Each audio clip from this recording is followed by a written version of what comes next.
todo el continente americano y para los colegas y demás gente amiga de Europa, en especial de la Europa del Sur. En esta séptima emisión del proyecto virtual El Norte de México y sus libros, les habla Mario Cerut desde la Facultad de Economía de la Universidad Autónoma de Nuevo León, en Monterrey, 200 kilómetros al sur de Texas.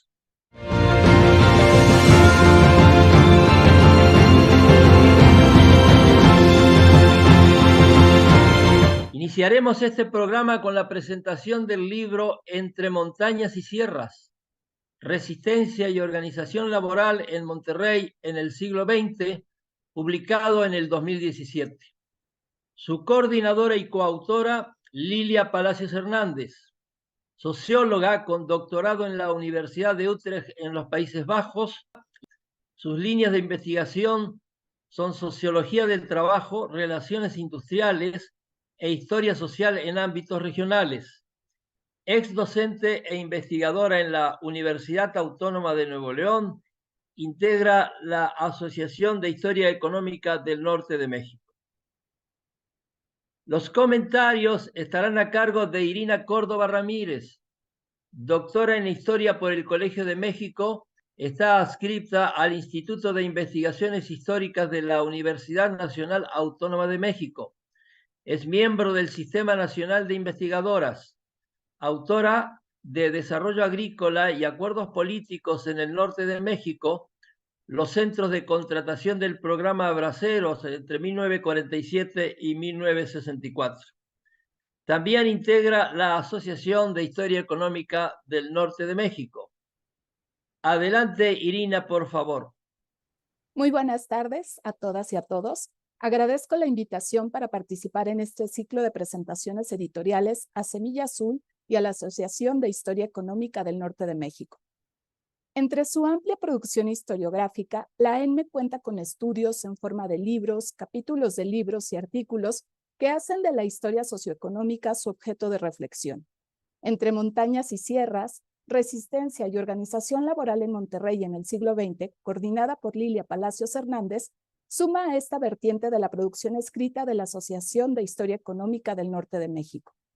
De la mano de Edna Ovalle Rodríguez, Michael Snodgrass, Meinardo Vázquez Esquivel, Sonia Hernández, María de los Ángeles Pozas, Eleocadio Martínez Silva, Lucilda Pérez Salazar, y con un prólogo de Rosalvina Garavito Elías, Lilia Palacios hace de la historia del trabajo en México durante el siglo XX un espacio de reflexión fecunda en diálogo con la transformación del proyecto económico que privilegió el desarrollo industrial sobre el agrícola en amplias regiones de México. Una de ellas, la constituida por la capital neoleonesa y el territorio con el que se ha articulado regionalmente dentro y fuera de las fronteras nacionales. Los 8 capítulos desentrañan los cambios que arrancaron al mediar el siglo XIX y concluyeron en 1993 en una geografía que afirma su entraña industrial como pivote de transformación de la economía nacional. No obstante, en Entre montañas y sierras, el interés está en el relato complementario. El libro nos ayuda a comprender las primeras formas organizativas propiamente obreras del siglo XIX y sus distintos caminos entre el pacto y el desencuentro, hasta la quiebra de la fundidora de fierro y acero de Monterrey y el embate al sistema de pensiones en los primeros años de la década de 1990. Para ello, la narración ofrece caminos metodológicos rigurosos, a la luz de conceptos y enfoques teóricos explícitos e implícitos que nos hablan de un trabajo interdisciplinar, de la formación de las y los autores, pero sobre todo del papel de la historia para la comprensión de los procesos que exponen. Considero que una de las aportaciones más certeras del libro es advertir la distancia entre las conquistas legales y las prácticas y decisiones que normaron el día a día de trabajadoras y trabajadores, pues la historia de las mujeres y de género se encuentra presente en la reflexión. Lo anterior se hace por medio de problemas y actores históricos precisos, que se alejan de la atención recurrente hacia los constituyentes que dieron lugar al artículo 123 en 1917 o a los legisladores a quienes se debe la primera Ley Federal del Trabajo de 1931, así como la federalización del artículo 123. En Entre montañas y sierras, estos personajes y hechos son hitos necesarios para la explicación, pero más bien coyunturales. El foco del análisis está en las iniciativas, resistencias y negociaciones de las y los trabajadores. Esta tensión le permite a la prologuista de la obra de hablar, cito, la construcción del pacto entre trabajo y capital. Termino cita. Pacto que se constituye a lo largo de los 8 estudios a los que me referiré de manera cronológica y que hacen del libro una necesaria incursión historiográfica justo en la experiencia del eslabón humano que sustentó, negoció, confrontó y sin duda aporta la comprensión del proceso de consolidación económica regiomontana, experiencia única en la extensa geografía del norte de México. Con una amplia revisión del carácter industrial de Monterrey, que remonta al siglo XIX, Edna Ovalle nos habla de la organización laboral a partir de 3 huelgas que estallaron en 1918, 1920 y 1922. De aquí que su capítulo afirme desde el título la importancia de hablar de la hora de los obreros. Estas huelgas convocaron alrededor de 12,000 trabajadores con la finalidad de preservar su derecho a tener un día de descanso semanal y el pago de tiempo extra, regular la jornada de trabajo y finalmente alcanzar el reconocimiento a la organización obrera. En el texto titulado Días previos a la CTM Nuevo León, Meinardo Vázquez Esquivel muestra cómo la federalización, que buscó ampliar el acceso al contrato colectivo y la sindicalización, dio lugar también al primer sindicato empresarial, la Confederación Patronal de la República Mexicana, Coparmex. Vázquez Esquivel subraya la no linealidad de los procesos sociales en torno al trabajo al explicarnos cómo el surgimiento de la CTM, la Federación de Sindicatos Independientes de Nuevo León y la redacción de la Ley de Cámaras Empresariales fueron procesos coincidentes en 1936 y devinieron en estructuras corporativas que articularon el surgimiento de los sindicatos blancos, la progresiva burocratización, la corrupción de las federaciones obreras y una clase empresarial en sintonía con el Estado colaboracionista y benefactor. Todo esto, un año después de aquel 1935, en el que cada día estallaron en nuestro país 2 huelgas, un total de 602 con más de 150,000 trabajadores involucrados. Migración, organización y negociación son las categorías que llevan a Sonia Hernández a realizar un análisis con perspectiva de género sobre el trabajo en las empresas tabacaleras, mismo que ella tituló Las cigarreras en la frontera mexicana, Trabajo y género en Nuevo León, 1900 a 1940. Su texto subraya cómo el trabajo agrícola e industrial convivieron de manera constante en las trayectorias laborales de las mujeres que he estudiado hasta constituir 1/3 de la mano de obra regional, con una presencia mayoritaria en las industrias productoras de bienes de consumo no duradero. Otra de sus aportaciones es ofrecer una mirilla para reconocer las argucias mediante las que la demanda de mano de obra y su satisfacción convivió con los modelos sociales que se impusieron a las mujeres en la época. La movilidad de las trabajadoras, su capacidad para estructurar demandas y consolidar en la realidad las conquistas legales, nos invitan a pensar la fábrica como espacio de transgresión y laboratorio de ciudadanía, que a las mujeres, por cierto, aún no les será otorgada, pero que en su comunicación con la autoridad, al expresar sus demandas y los retos que enfrentaban frente al trabajo y las responsabilidades que el cuidado de los otros y la crianza les ha impuesto, aparece como enunciación de manera clara. La inhibición de la organización obrera autónoma y la derrota del conflicto laboral colectivo tienen una contralectura en el acceso a los beneficios que el desarrollo estabilizador ofreció a los trabajadores, el crecimiento de los salarios y el empleo estable a partir de 1952. Sin embargo, no abatió su ímpetu como lo muestran los textos con una periodicidad más amplia o que rescatan las experiencias en torno al trabajo luego de 1950. La fábrica de camisas Medalla de Oro es otro espacio de análisis con perspectiva de género que Entre montañas y sierras nos ofrece. Las historias orales de las mujeres que participaron en la organización sindical en los años 70 son estudiadas por Lilia Palacios en el artículo titulado Hilvanando la memoria, obreras en movimiento en Medalla de Oro 1971 a 1974. En el texto se analiza el movimiento social que inició en julio de 1972. Además, destaca la movilización, en este caso entre las ciudades de Monterrey y México, como escenario para exponer la problemática y resistir a la misma. La estrategia de la movilidad fue la misma que en la década de 1970 llevaron a cabo las y los trabajadores agrícolas en el Valle del Río Grande de la mano del liderazgo de Antonio Orendain. La experiencia nos habla de las perspectivas regionales transfronterizas de resistencia y su presencia en los contextos de trabajo precarizado. María de los Ángeles Pozas analiza el derrotero seguido por los ferrocarriles entre 1982 y 1983. En el capítulo titulado Disidencia sindical en el gremio ferrocarrilero, apuntes para la historia. La periodicidad del estudio remite a las movilizaciones de 1958 y 1959, y lo más importante, a la que en el espacio neoleonés tuvo lugar en 1972 y culminó con una violenta represión. Mirar 1982-83 constituye la posibilidad de comprender el total desmantelamiento de los ferrocarrileros y del ferrocarril de pasajeros en la siguiente década, por lo que se trata de un análisis necesario para profundizar en la experiencia reciente de esta industria y sus trabajadoras y trabajadores. 2 capítulos retoman las experiencias obreras en la fundidora Monterrey, los redactados por Michael Snodgrass y Leocadio Martínez Silva.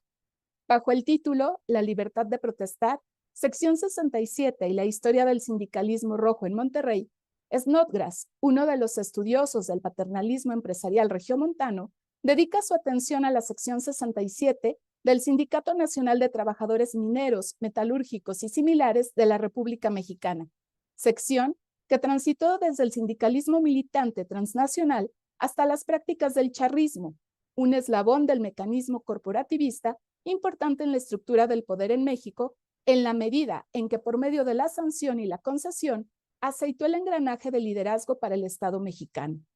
No obstante, en su visión de largo plazo que inicia en la década de 1910, Snodgrass subraya las características de los llamados sindicatos rojos, que mediante el activismo y la solidaridad derramaron beneficios para sectores de trabajadores y de habitantes más amplios que aquellos que representaron, y que impactaban, como Leocadio Martínez documenta en su propio capítulo, a alrededor de 60,000 personas y sus familias. El marco normativo que reguló las relaciones entre las patronales y los sujetos históricos del capítulo de Snodgrass se estrujó con el cambio de política económica en la década de 1980, década en la que la fundidora regiomontana, igual que otras alrededor del mundo, apagaron sus hornos. Sobre este episodio, bajo el título de Despido y Acción Colectiva en Fundidora Monterrey, Martínez Silva reflexiona a profundidad al mostrar la importancia de la movilización callejera, las acciones solidarias y de organización que realizaron los obreros luego del cierre de la siderúrgica para lograr una buena liquidación y la apertura de una fuente de trabajo, lo que a la larga, cito, fue un freno importante para que se desarrollaran nuevos escenarios de acción colectiva de los trabajadores. Termino cita.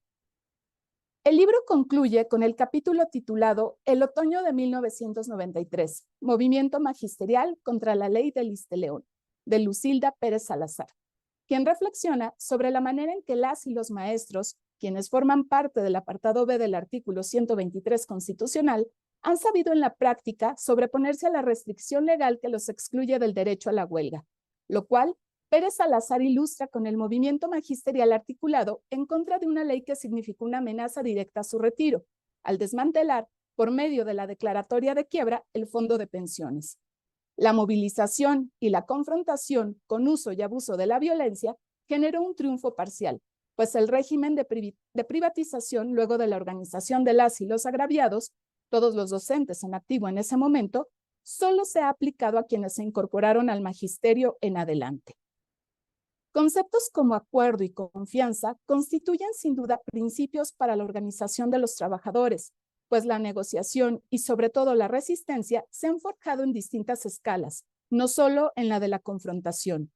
La cercanía y abierta militancia con el comunismo tiene presencia en las narrativas de este libro, tanto como las experiencias de la expulsión, la exclusión y la traición. Todas son parte de la memoria de las y los trabajadores. La ventaja es que son contextualizados y explicados como parte de relaciones de poder que han tenido indudable peso en la organización sindical a partir de fuentes documentales de procedencia estatal y privada, la prensa y la historia oral. Se trata de indicios articulados por medio de una amplia revisión de la historiografía local y regional, muchas veces ausente en las interpretaciones nacionales de los procesos, y sin duda necesaria para hacer comparaciones y desentrañar la particularidad de la cultura sindical y de los sustratos democráticos que resultaron en contratos colectivos. La lectura del texto, a la que les invito, permitirá una mejor comprensión de la cultura de las luchas sindicales dentro de las narrativas nacionales y globales, por lo que se trata de un libro imprescindible para comprender las relaciones laborales en el siglo XX mexicano. Lilia, por favor, ahora te toca a ti comentar o preguntar o ampliar sobre los comentarios que ha hecho Irina. Adelante, por favor. Buenas tardes, días, según donde esté cada quien, tal vez noches en algún lugar. Pues escuché con mucho placer la excelente exposición de la colega Irina.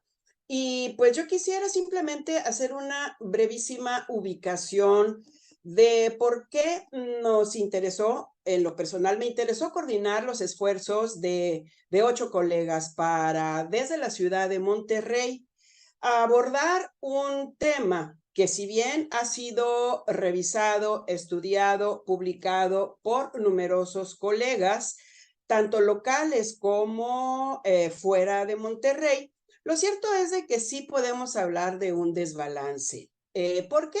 Pues porque estamos hablando desde una de las ciudades industrializadas más importantes de nuestro país, en algunos aspectos importantes a nivel de América Latina, y pues desde esa lógica hay un actor que sobresale de una manera bastante notable, y que es la de los empresarios, las empresas y lo que han construido a lo largo, pues desde un temprano siglo XIX y que se va reforzando hacia la segunda mitad del siglo XIX.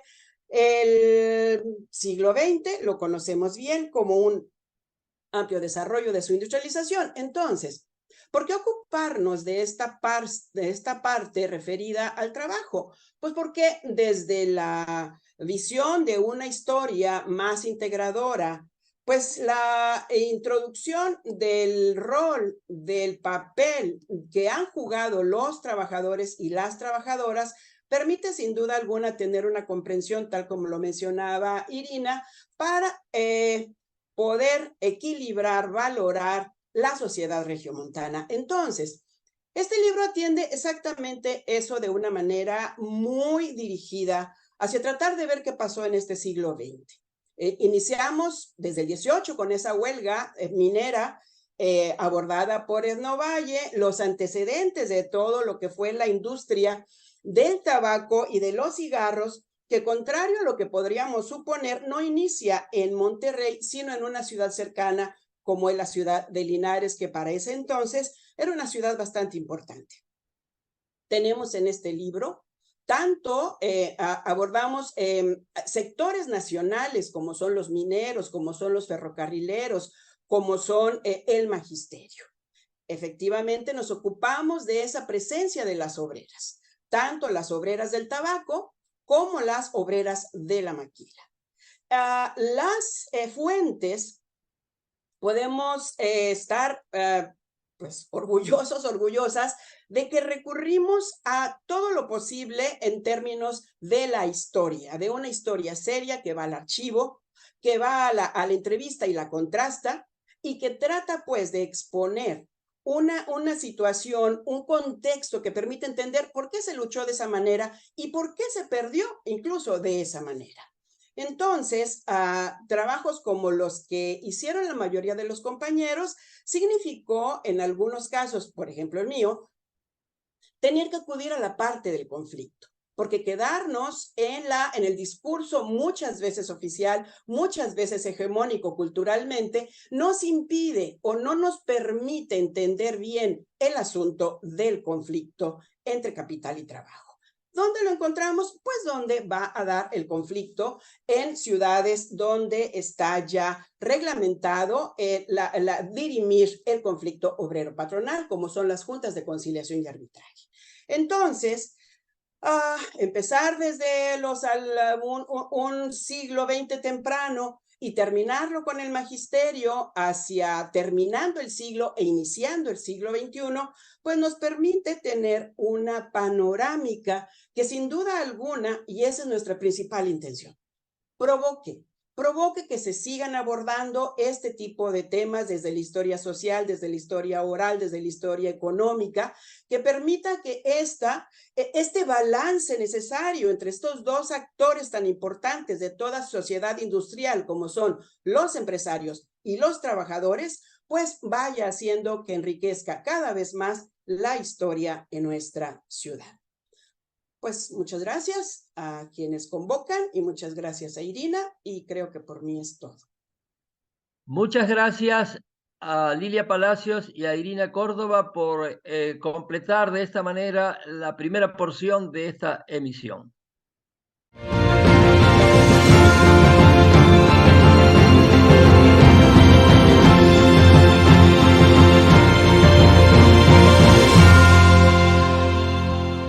La segunda obra por comentar en esta séptima versión del Norte de México y sus libros es Banca, Crédito y Redes Empresariales en Sonora, 1897-1976, publicada en el 2016.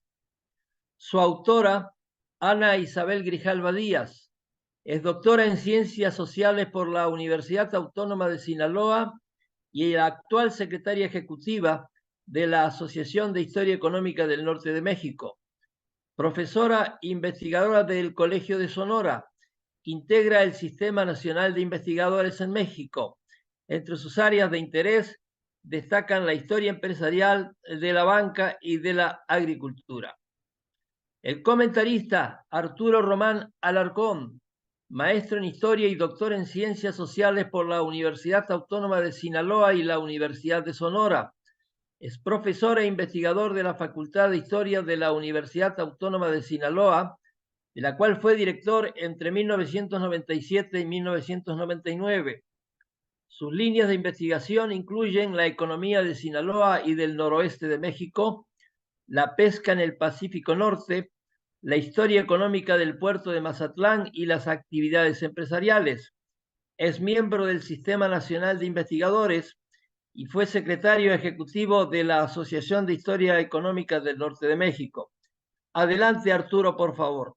Estamos aquí reunidos para comentar sobre un libro, cada una pauta dentro de la historia bancaria, financiera y económica del noroeste.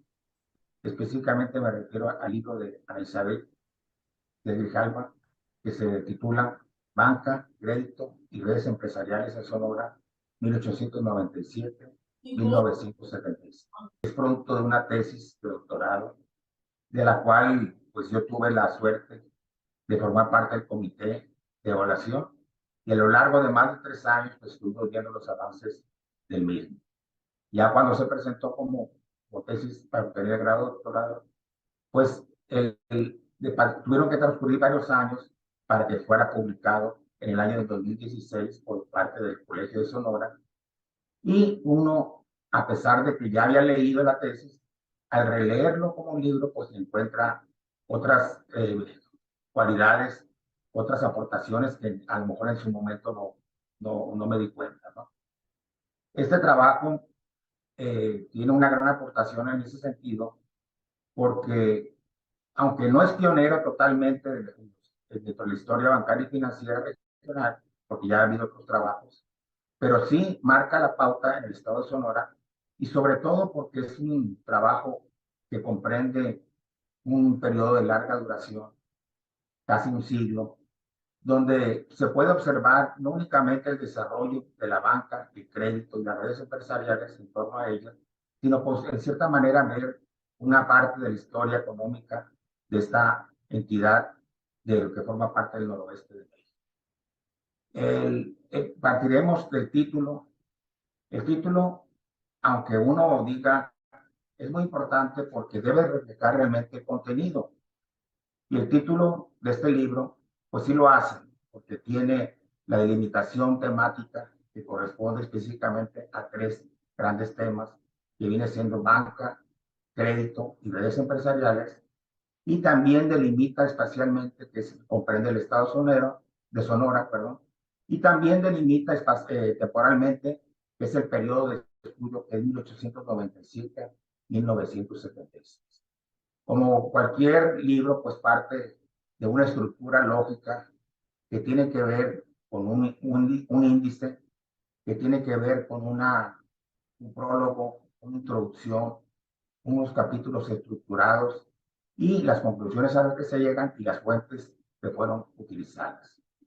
En la introducción podemos ver nosotros cuáles son los objetivos que se plantea la autora, así como también las hipótesis que va a tratar de demostrar y el soporte teórico que tiene este trabajo, del cual comprende dos teorías que son la teoría de la intermediación financiera y la teoría de las redes empresariales. Sin embargo, si uno lee el primer capítulo, se da cuenta que también tiene de manera implícita la teoría del institucionalismo de Douglas North, ya que es el marco normativo el que va a guiar todo el trabajo, ya que los siguientes capítulos van a estar subdivididos internamente por esas cuestiones del marco normativo que tiene que ver con las leyes que están vinculadas con el desarrollo bancario. La ley de 1897, la ley de 1924, la ley de 1941 y la ley bancaria de 1976. Esta última, aunque marca el límite del periodo de estudio, pues no se va a desarrollar porque no va más allá de este año dentro de la investigación. También es pertinente mencionar que este trabajo tiene fuentes muy importantes vinculadas con el aparato crítico que uno lo va a observar de las diversas notas de página y con la bibliografía al final. Tiene fuentes de archivo muy importantes, tiene fuentes hemerográficas y así como también fuentes de tipo bibliográfico. Todo esto le va a servir a la autora para ir sustentando todo el desarrollo de su investigación, así como también el sustento y las evidencias que va a presentar. La banca en Sonora, pues como la banca en diversas regiones del país, pues tiene sus orígenes en el porfiriato y tiene que ver con los códigos de comercio de 1880, 1884, que después van a ser, en cierta manera, legitimados estos establecimientos bancarios con la ley bancaria de 1897, que en cierta manera viene a dictar la manera que se deben de establecer estos bancos, principalmente que van a ser banca de emisión. Y así se va a establecer el primer banco en Sonora, que viene siendo el Banco de Sonora, en 1897, aunado a otros bancos regionales que van a establecerse también en Sonora, como es el Banco Occidental de México. Este se constituyó el mismo año, pero en el puerto de Mazatlán. Y así va a haber banca nacional, como es el caso del Banco Nacional de México, que va a establecer una sucursal, el Banco de Sonora. Posteriormente, ya entrando en la Revolución Mexicana, pues con la inestabilidad política que se va a dar y la inestabilidad económica, pues va a iniciar un proceso, en cierta manera, de crisis bancaria que tiene que ver con la incautación bancaria y con la desincautación que se va a dar en el año 1921. En este caso, en Sonora, 1913, va a ser un ejemplo de la incautación bancaria que después va a ser retomada por el gobierno federal a partir de 1915. Pasando el proceso de periodo de crisis en que en cierta manera los bancos no otorgaron ningún crédito, pues ahí va a entrar en cierta manera lo que viene siendo el crédito informal, que durante el porfiriato fue muy importante, y en el caso del periodo de inestabilidad política que va de 1913 a 1921, pues también va a continuar, aunque en menor medida que como fue el porfiriato. En el porfiriato vamos a encontrar que los grandes comerciantes y políticos, como el caso del gobernador Ramón Corral, pues van a ser los principales prestamistas que van a otorgar ese crédito informal y que va a ser destinado fundamentalmente a la agricultura. Ya con el periodo de los años 20, con la desincautación bancaria y con la promulgación de la ley bancaria de 1924, con el establecimiento del primer banco de emisión, que es el caso del Banco de México, pues se van a establecer otras reglas que van a traer como consecuencia que también este clima de estabilidad se desarrollen algunos bancos que ya venían del Porfiriato en Sonora o algunos nuevos. Y este periodo va a estar comprendido hasta 1941, donde ya se va a crear una banca especializada con base a una nueva ley bancaria. Del crédito que se otorgaba en Sonora, pues hay que destacar que este era principalmente, se destinaba hacia la agricultura y en menor medida al comercio y la industria, donde se debe hacer hincapié que muchas veces esas actividades comerciales industriales pues eran vinculadas de cierta manera a la agricultura. Y en menor medida va a ser a destinar a la ganadería y a la minería, que la minería ha venido a menos en el caso de Sonora, porque después de haber sido la actividad fundamental durante el Porfiriato y la colonia, ya a partir de después de la revolución, pues la agricultura empieza a destacar como la actividad más importante. También hay que señalar que este crédito destinado a la agricultura pues va a ser muy importante porque va a desarrollar actividades que tienen relación con la producción de granos, sobre todo con el caso del trigo. El trigo va a ser el cultivo fundamental donde se va a destinar este crédito. Y en menor medida pues va a estar el garbanzo, va a aparecer el arroz. Pero también vamos a ver que no nomás la banca privada va a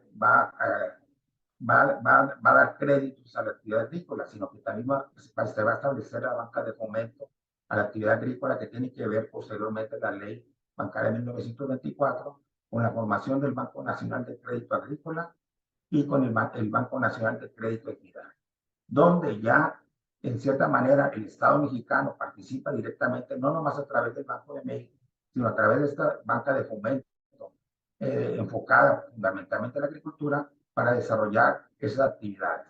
Aunque la banca de crédito ejidal pues, va a ser destinada únicamente al sector ejidal, que a partir de la reforma agraria de Lázaro Cárdenas, pues va a ser un sector muy importante que en cierta manera va a competir con el sector privado agrícola.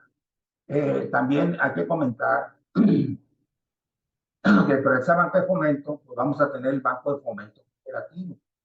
Porque a pesar de que Ana Isabel, ella se enfoca más a la banca, crédito y redes empresariales destinadas a la agricultura, pues también en Sonora se va a desarrollar una actividad que es la pesca. Ella de manera breve señala pues cómo esta banca de fomento, específicamente el Banco de Fomento Cooperativo, pues va a desarrollar una actividad pesquera vinculada fundamentalmente al camarón, aunque no va más allá, pero de todas maneras la señala. Entonces, vamos a encontrar que no nomás la banca privada y la banca de fomento, sino que también la ley bancaria de 1941 va a establecer otro tipo de establecimientos bancarios que tienen que verse con las uniones de crédito, con los almacenes de crédito. Y en cierta manera, en Sonora, las uniones de crédito van a ser muy importantes, porque van a servir para muchos grupos que de manera asociada a través de las uniones de créditos van a poder ejercer el crédito como banca de primer piso. El desarrollo bancario y crediticio de Sonora, pues fue posible porque en torno a los bancos se crearon redes de empresarios. Desde el Porfiriato y la Revolución y el periodo posterior, vamos a encontrar un grupo de políticos empresarios. Durante el Porfiriato, Ramón Corral, junto con Luis San Martínez y otros comerciantes, ¿verdad? Alrededor de ellos se va a establecer una red empresarial a través del Banco de Sonora y el Banco Hipotecario Agrícola del Pacífico, donde van a hacer un vínculo no únicamente con empresas vinculadas a la agricultura, sino con empresas también destinadas a otros tipos de actividades comerciales e industriales. Ya durante la revolución y posteriormente la revolución, pues vamos a encontrar otros políticos empresarios, en cierta manera es un relevo, y este tiene que ver con Álvaro Obregón, con Plutarco Elías Calles y con los familiares que van a ejercer esta red empresarial hasta la década de los 40, 50, incluso hasta casi el periodo donde culmina el estudio de Ana Isabel. A través de estas áreas, pues van a crear un conjunto de empresas que en cierta manera refleja la diversificación económica que estaban ejerciendo estos empresarios y en cierta manera también una inserción de tipo vertical entre las empresas que ellos invertían. Aunque Ana Isabel no lo hace, ella lo plantea como una de las cosas que le hubiera gustado también estudiar, ver cuál fue la diversificación económica de estos empresarios. También, dentro de las preguntas que se hace al final, dice que también le hubiera gustado de qué manera las uniones de crédito desarrollaron la actividad agrícola de manera concreta, ¿no? Y una última cuestionamiento que se hace tiene que ver con la cuestión esa de ver de qué manera el crédito agrícola, cuál fue la influencia real que tuvo en el desarrollo de la agricultura en Sonora.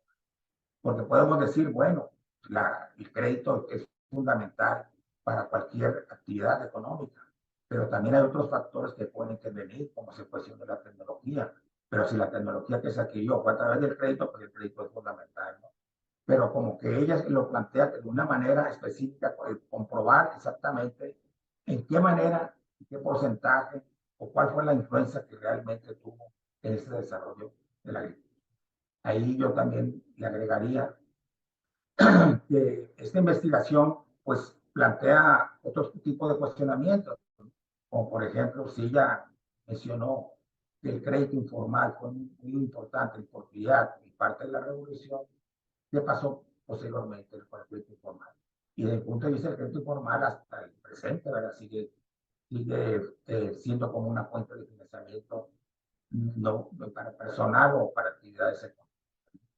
También agregaría yo que hay un personaje, un político empresario que no tuvo mucho que ver con la agricultura, pero sí tuvo que ver con la pesca, como Abelardo Rodríguez, incluso fue gobernador de Sonora, y de qué manera alrededor de él se crearon una red empresarial que también tuvo vínculos con otro tipo de actividades económicas, ¿no? Entonces, en ese sentido, pues yo creo que el libro de Ana Isabel, pues cubre parte de la historia económica de Sonora y específicamente de la historia bancaria y financiera. Y como toda investigación, ¿verdad?, crea cuestionamientos, y estos cuestionamientos lo que viene a hacer es realmente que crezca el interés sobre su trabajo. Y por lo cual yo considero que es recomendable para cualquier persona que quiere conocer sobre la historia económica de Sonora, o cualquier estudiante o cualquier investigador que quiera realizar sobre actividades bancarias y financieras, pues leer este libro.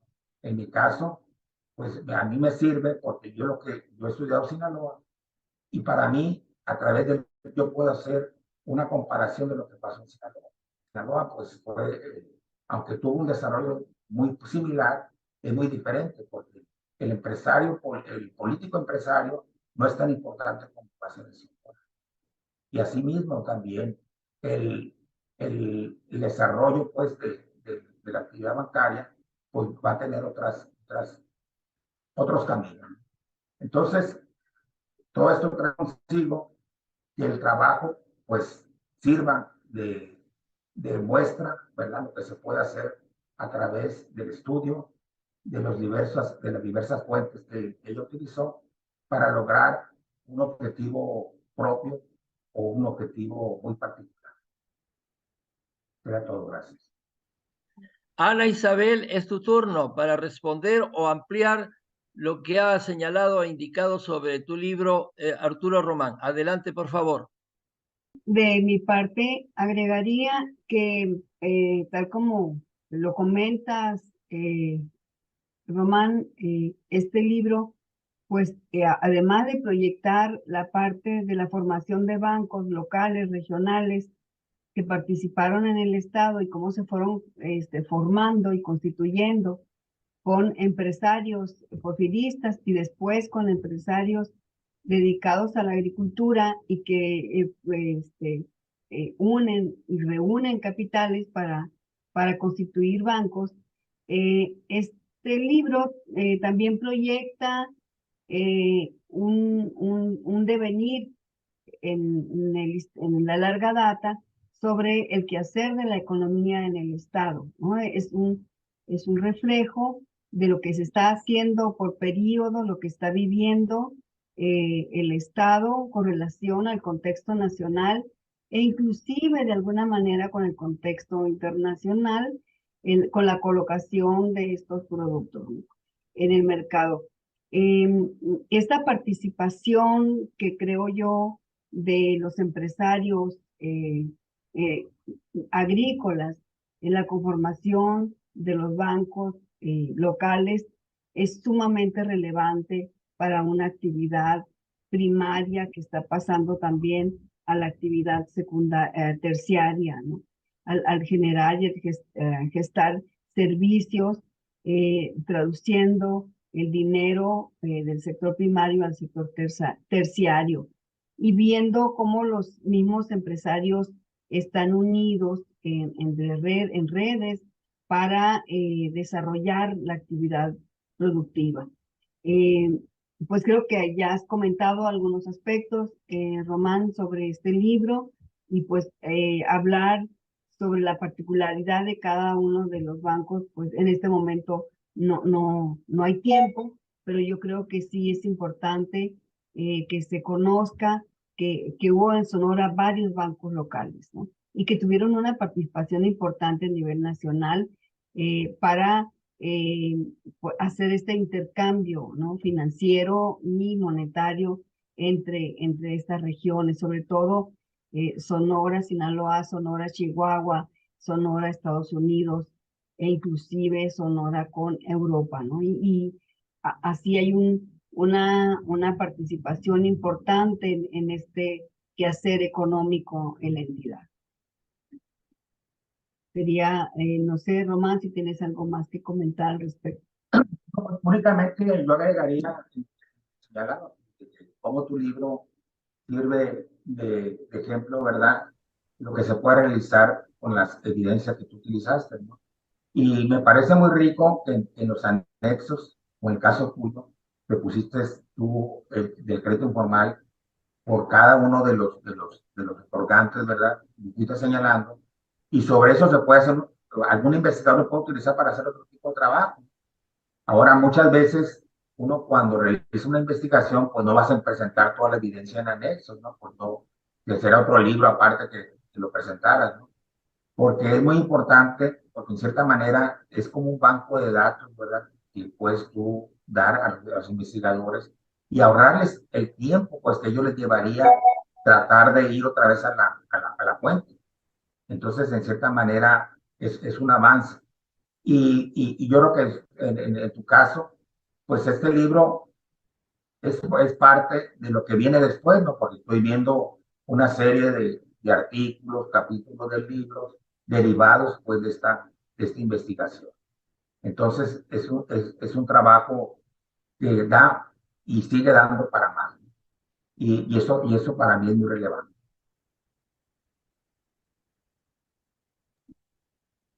Sí, muy bien, Román. Justo de ahí se desprenden esta investigación que tiene que ver con el desarrollo agrícola, porque da la pauta, ¿no? El crédito da la pauta para continuar con una investigación que a futuro pues tiene un hilo conductor después de 1976, que es cuando cierra el periodo de la banca especializada, y al abrir a la banca múltiple, pues te da una ampliación del problema, y pues había que cerrar la temporalidad en la banca especializada, porque la banca múltiple hay muchísimo que hacer para analizar el problema financiero, crediticio, sobre todo los créditos de habilitación y avío, los créditos refaccionarios que se van a abrir hacia otros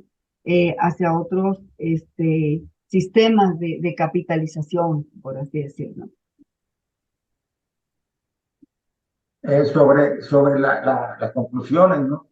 Yo sí vi que tú ya, cuando dices tú el destino del crédito, pues especificas que se va principalmente a la agricultura. Y ya en tus consideraciones finales, sí dices que a la agroindustria y al agrocomercio. Entonces, cuando uno ve el trabajo, en los capítulos cuando ves específicamente el crédito por cada una de las fases y tiene que ver, van marcados por las distintas leyes bancarias, pues tú mencionas comercio e industria. Entonces yo creo que ahí pudiste haber hecho un análisis más fino de entre esto comercio e industria, cuál realmente era destinado a actividades agroindustriales y agrocomerciales. Independientemente que se vea que la agricultura es la actividad más dinámica, pero con eso, en cierta manera, confirmaría, ¿verdad?, esa situación. Muchas gracias a los colegas que nos acompañaron en esta nueva emisión de El Norte de México y sus libros, y a quienes tuvieron oportunidad de verla en diferentes latitudes del continente americano y de la Europa del Sur. Hasta el próximo mes. Muchas gracias nuevamente.